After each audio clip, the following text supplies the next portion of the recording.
ഇരിക്കുന്ന രഞ്ജിത്ത് എങ്ങനെയുള്ള ആളാണെന്ന് ആന്റിയും അങ്കിളും പറഞ്ഞ കാര്യങ്ങൾ മാത്രമേ നമുക്കറിയൂ. അതുകൊണ്ട് മാത്രം ഒരു വിവാഹം നടത്താൻ പറ്റില്ലല്ലോ.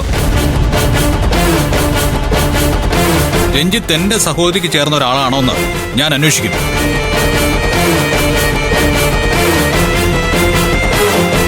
എനിക്ക് പറ്റാവുന്ന എല്ലാ വിധത്തിലും ഞാൻ അന്വേഷിക്കും.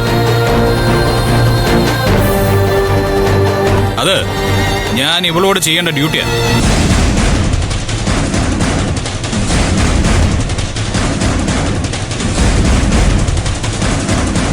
ഏട്ടാ, നിങ്ങളത് കാര്യമാക്കണ്ട.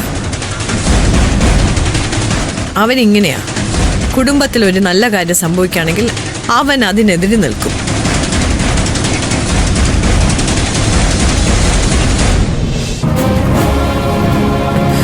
അതിന് അവന് അവൻ്റെതായിട്ടുള്ള ന്യായങ്ങളും ഉണ്ട്. പക്ഷേ ഏട്ടാ എടുത്ത ഈ തീരുമാനം ഉണ്ടല്ലോ, അതിനെങ്ങനെ നന്ദി പറയണമെന്ന് എനിക്കറിയില്ല. ഒരു പക്ഷേ എന്റെ മോളുടെ ഭാഗ്യമായിരിക്കും. Hey brother, it's been fixed. വരട്ടെ ഹരിത, we have to discuss more.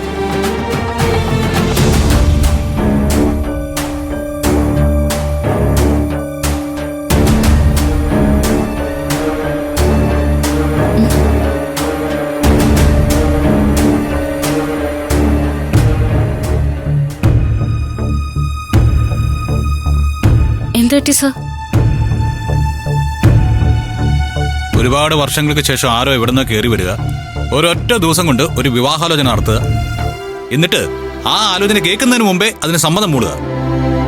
എന്താ നന്ദിനി ഈ കേൾക്കുന്നത്? ഇത് നല്ല ആലോചനയല്ലേ സർ?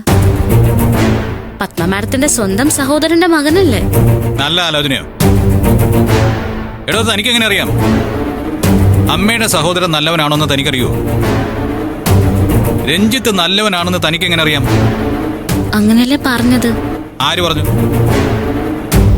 വന്നവര് 4 പേര് ഒരേ സ്വരത്തിൽ ഒരു കാര്യം പറഞ്ഞതുകൊണ്ട് അത് സത്യമാവണമെന്നുണ്ടോ? സർ, അവര് വലിയ ബിസിനസ്സുകാരല്ലേ? ആ ബിസിനസ് മുഴുവൻ നോക്കി നടത്തുന്നത് ആ ചെക്കനല്ലേ? അതുകൊണ്ട് കാശുണ്ടാക്കാൻ അറിയാവുന്നതുകൊണ്ട് ഒരുത്തൻ നല്ലവനാണെന്നുണ്ടോ? തന്ത്രി, ഇത് വേദയുടെ ലൈഫാ. ഒന്നും ആലോചിക്കാതെ അതിലെങ്ങനെ ഒരു തീരുമാനം എടുക്കുന്നത്? സാർ എന്തിനാ ഇങ്ങനെ ടെൻഷനാവുന്നേ? ഞാൻ ടെൻഷനാവും. വേദ എന്നെ അംഗീകരിക്കുന്നവളല്ല, എന്നെ അനുസരിക്കുന്നവളും. പക്ഷെ അവൾക്കൊരു വിവാഹാലോചന വരുമ്പോ അയാൾ നല്ലവനാണോ അല്ലയോ എന്ന് എനിക്ക് അറിഞ്ഞേ പറ്റൂ. രഞ്ജിത്ത് കുടിക്കൂല വലിക്കൂല, അപ്പൊ പിന്നെ നല്ലവനല്ലേ സർ? കുടിക്കാത്തവരും വലിക്കാത്തവരും ഒക്കെ നല്ലവനാണോ? ആ, കുടിക്കാത്തവരും വലിക്കാത്തവരൊക്കെ നല്ലവരാണെന്നാ ഞാൻ കേട്ടിട്ടുള്ളത്. അപ്പൊ കുടിക്കുന്നവരും വലിക്കുന്നവരും ഒക്കെ ചീത്തയാണെന്നാണോ? അങ്ങനെ ചോദിച്ചാ കുടിക്കുന്നവരെയും വലിക്കുന്നവനൊക്കെ എങ്ങനെ വിശ്വസിക്കാനാ സർ? ഞാൻ നല്ലവനാണല്ലേ? എടോ, ഞാൻ തന്നോടാ ചോദിച്ചേ, ഞാൻ നല്ലവനാണോ അതോ ചീത്തയാണോന്ന്? അങ്ങനെ ചോദിച്ചാ എടോ, ഞാൻ വലിക്കാറുമുണ്ട് കുടിക്കാറുമുണ്ട്, അപ്പൊ ഞാൻ ചീത്തയാണോ?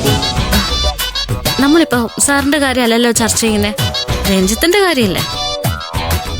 രഞ്ജിത്ത് നല്ലവനായിട്ടാ എനിക്ക് തോന്നിയത്. അയാൾ എന്ത് നന്നായിട്ട് ആളുകളോട് പെരുമാറുന്നത്. വിവാഹകാര്യത്തിൽ സാർ അഭിപ്രായം പറഞ്ഞപ്പോ അത് ശരിയാന്ന് പറഞ്ഞത് രഞ്ജിത്ത. അതുകൊണ്ട് എടോ, കുഴപ്പക്കാരനെ ഒരുത്തിന് കുറച്ചു നേരം മറ്റുള്ളവരുടെ മുമ്പിൽ അങ്ങനെ പെരുമാറാൻ പറ്റില്ലേ? സാറിന്റെ പ്രശ്നം എന്താ? ഞാനത് സമ്മതിച്ചു കൊടുക്കുന്ന പ്രശ്നമില്ല. അമ്മയുടെ തീരുമാനങ്ങൾക്ക് അവള് തലയാട്ടുമായിരിക്കും, പക്ഷേ അതുകൊണ്ട് അവളുടെ ജീവിതം സുരക്ഷിതമാവില്ല. ഒന്നും ആലോചിക്കാതെയുള്ള വിവാഹം ഒരിക്കലും ശാശ്വതമാവില്ല. അതെങ്ങനെയാ സാറിന് പറയാൻ പറ്റുന്നേ? എന്തെങ്കിലും ആലോചിച്ചിട്ടാണോ സാർ എന്നെ കല്യാണം കഴിച്ച? ആ, തുടങ്ങി. ഇടോ, എന്തെങ്കിലും ഒരു കാര്യം പറഞ്ഞ ഉടനെ നമ്മുടെ കാര്യത്തിലേക്ക് അങ്ങ് വരും. ഇടോ, ഇത് തന്നെ അവിടെ അമ്മയും ചെയ്തിരുന്നത്. അത് സത്യമല്ലേ സർ? നമ്മുടെ വിവാഹം എങ്ങനെയാ നടന്നത്? നമ്മൾ പരസ്പരം അറിഞ്ഞിട്ടാണോ, മനസ്സിലാക്കിയിട്ടാണോ? എന്നിട്ടും നമ്മളിപ്പോ കുഴപ്പമൊന്നുമില്ലാതെ ജീവിക്കുന്നില്ലേ? നമ്മൾ തമ്മിൽ ഒരു പ്രശ്നമില്ലല്ലോ സർ. നാട്ടിൻ പുറത്ത് എത്ര കല്യാണങ്ങൾ നടക്കുന്നു, അതൊക്കെ മുൻപരിചയമുള്ളവരാണോ? ഒരു ദിവസം വരുന്നു, വന്ന് പെണ്ണ് കാണുന്നു, എന്തെങ്കിലും ഒന്ന് സംസാരിച്ചു എന്നിട്ടും അവരൊക്കെ കല്യാണം കഴിച്ച് സുഖമായിട്ട് ജീവിക്കുന്നില്ലേ? അയ്യോ നന്ദിനി തനിക്ക് പറഞ്ഞിട്ട് മനസ്സിലാവുന്നില്ലേ?